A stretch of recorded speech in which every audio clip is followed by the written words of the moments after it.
Nothing alone. I am the voice of them. In May of 2002, after more than a decade of animosity and a heap of trash talking, former Van Halen singers David Lee Roth and Sammy Hagar did the unthinkable. They patched up their differences, packed their bags, and headed off on the road together. It was called the Sammy Hagar and David Lee Roth Tour 2002, song for song the undisputed heavyweight champs of rock and roll, and it played to packed houses from coast to coast. But the real boxing match was going on backstage. Just last night we got in a big fight, you know. He's going, "You owe me more shows." I said, "Dave, I don't owe you anything, pal. You crazy? You owe me." You know, for bringing you out here, getting you back in the game, pal. Run-ins and conflicts are par for the course in rock and roll. What's unorthodox here is that if you want to take a shot at the boss, hey, my hat and badge is off. Throw your best, homie. Every time I open, he gets in a bad mood. But it was his idea. I didn't want to open for anybody, but I said, sure, you want me to open there? We'll open every other show. You know, originally when we started this, I said to Sam, let's do, 50-50. I'll flip a blonde and always call tails, and, you can do the off nights. He didn't get it either.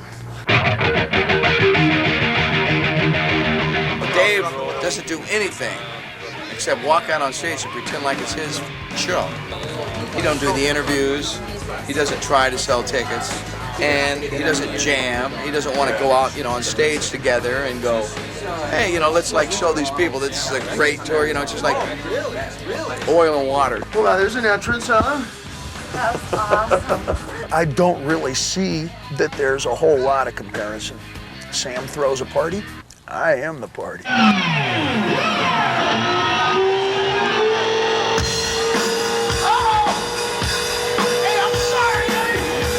I got on this deal on the dress rooms because Dave and I are flip-flopping. One night he closes, next night I close. One night he closes, next night I close, right?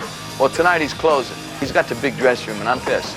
I'm not an opening act. Look at this. Look at the size of this. I got this little piddly-ass room. Everybody feeling good about yourselves? Healthy? Yes. Happy? Yeah. Sober? Close enough. Stay away from the Cabo Wabo.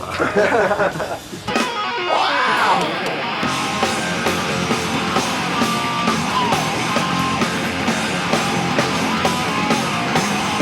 We're obviously not in love with each other, and that rivalry is precisely the kind of mix-it-up that an audience wants to get in the middle of. We've been getting along worse than ever because, once again, he's being unreasonable. This guy came out of the gutter to do this tour, and now he's back. So now he's playing in front of big crowds again and making a ton of money, and so now he's automatically acts like he's got to get it. It's like, okay, Dave, wait till the tour's over. You're back where you were last year, pal. I'm sure the Benny Goodmans and the Glenn Millers slugged it out, much in the same vein. As for the possibility of Sammy and Dave jamming on stage together, forget it. I told him from the first day we met, you come out on stage with me anytime. You can walk out in the middle of my show, and I won't freak. I'll make something happen. Most comparisons between Hagar's reality and mine are purely coincidental. I myself am the son of Satan, even though my duties here are largely ceremonial. Even when I go to Dave's dress room door, even like when he's right across the hall from me, he sees me, runs in there, and locks the door. Where's Diamond? Is he around? And I go beat on the door. Dave, come on, open up. When he gets there, let me know. I'm gonna go beat on his bus door. And he pretends like he's not in there. That's some weird stuff, man. Sam's always banging on the windshield. A bottle of tequila in one hand and his in the other. Ladies and gentlemen, Sammy Hagar and David Lee Roth. Ladies and gentlemen, David Lee Roth and Sammy Hagar. It's really good to see you after 55 shows, Dave. It's really good to see you. Where you been all summer, pal? I've been on the Celebrity Deathmatch tour, Sam. Okay, I don't need the money yet, Dave, no.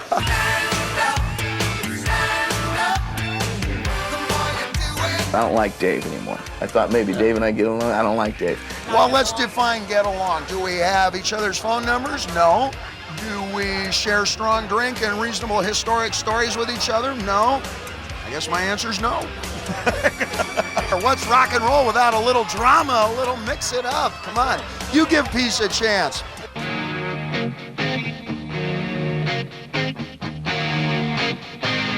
I'm making a movie, like a rattle and hum.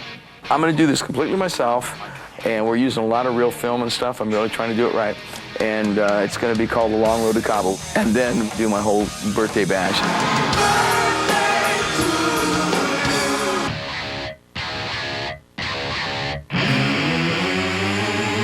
It's called Not For Sale. It ain't about money in that. It's about doing things that make you happy and that you'll be proud of, doing.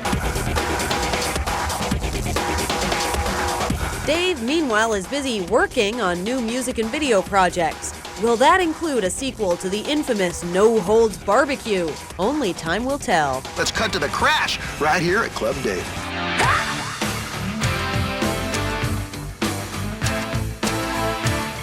It's hard to say.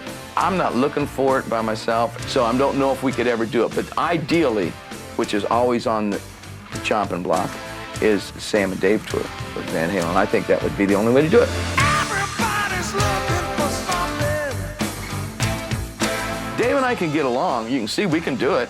We just stay away from each other, and we've got to have rules. Just say, look, here's what we're doing. You do your thing and do mine. You play an hour, I play an hour. You do this, I do that. I ride in that car, you ride in that car, I ride in my jet, you ride in your bus, because if you're in the air, I'm going to go in the bus.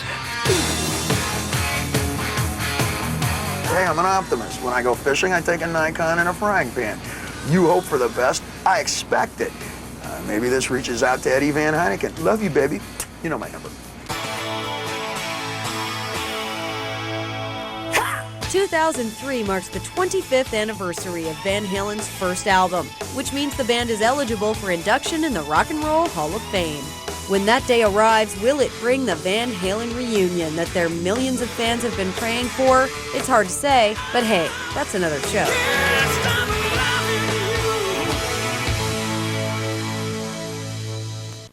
Michael Jackson doesn't make videos. I don't even allow people to say the report today.